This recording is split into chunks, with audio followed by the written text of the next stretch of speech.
Hello everyone, I am Dr. Sarika Jaiswal, practicing gynecologist and laparoscopic surgeon in Indore.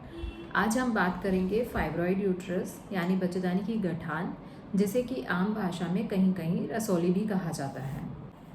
Fibroid uterus बच्चेदानी में होने वाली सबसे common noun cancerous गठान है, यानी इसमें कैंसर होने की संभावना लगभग 0 के बराबर होती है।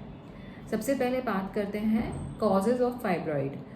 तो फाइब्रॉइड का कॉज अननोन है, हाँ, लेकिन कुछ रिस्क फैक्टर्स हैं जो कि इससे एसोसिएटेड हैं, जैसे कि first is family history, second is race, fibroid is more common in black race, third is hormonal imbalance, mainly oestrogen excess, that's why fibroid is more common in reproductive age group, fourth is pregnancy and oral contraceptive pills, fifth is nulliparity and obesity, and some other chemical factors are also associated with fibroids like growth factors.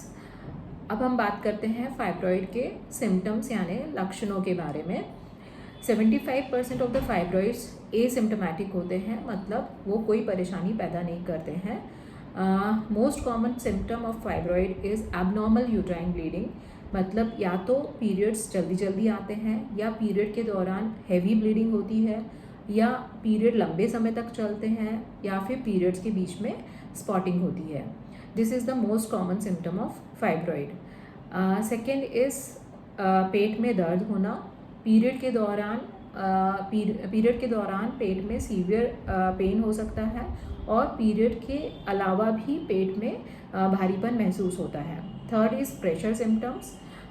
यदि fibroid का size बड़ा है तो वह अपने आसपास के structures पर प्रेशर डालता है, जैसे कि सामने की तरफ होने पर या एंटीरियर वॉल ऑफ यूट्रस में फाइब्रॉइड होने पर यूरिनरी ब्लैडर पर प्रेशर पड़ता है, जिसकी वजह से बार बार यूरिन आना, और यदि साइज़ बहुत बड़ा है तो यूरिन रुक जाना, ये सब समस्याएं हो सकती हैं।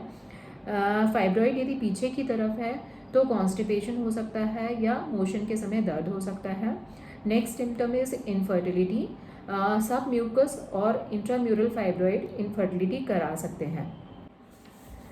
फाइब्रॉइड के सिम्टम्स डिपेंड करते हैं फाइब्रॉइड की साइज़ के ऊपर, फाइब्रॉइड्स के नंबर के ऊपर, फाइब्रॉइड्स, और मोस्ट कॉमन है फाइब्रॉइड की साइट के ऊपर, मतलब बच्चेदानी में फाइब्रॉइड किस जगह पर है।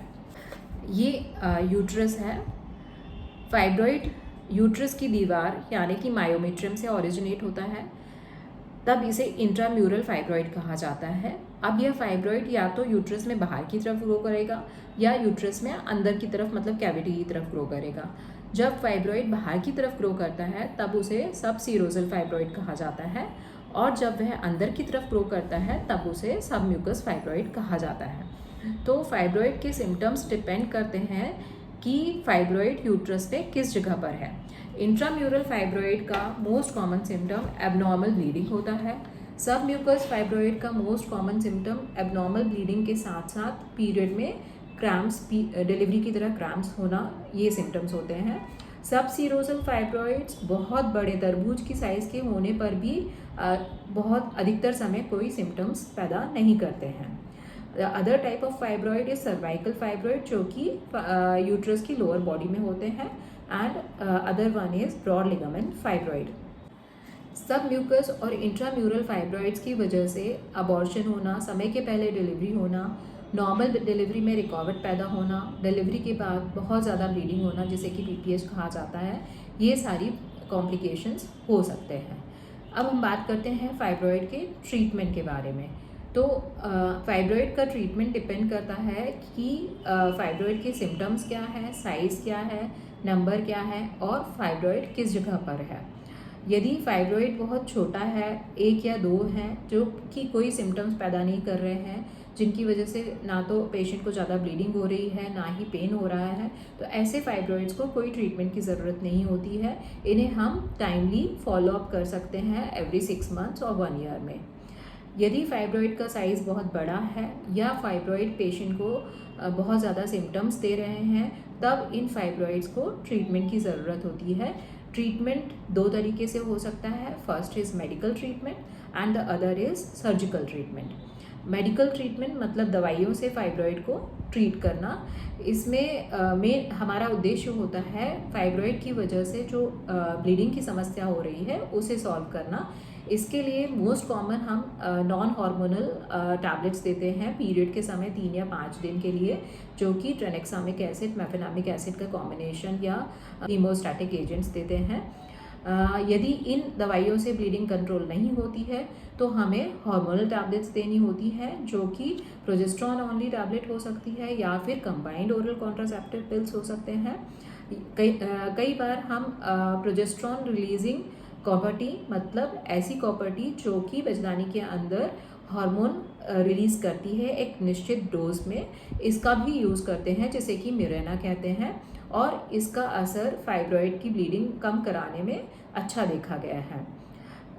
कुछ न्यूअर मेडिसिन्स भी मार्केट में आई हैं जो कि फाइब्रॉइड के साइज़ को कम कर सकती हैं, लेकिन इनका रिज़ल्ट 100% प्रूवन नहीं है। They are still at the research level, जो कि यूलिप्रिस्टल और मिफेप्रिस्टोन के नाम से मार्केट में मिलते हैं।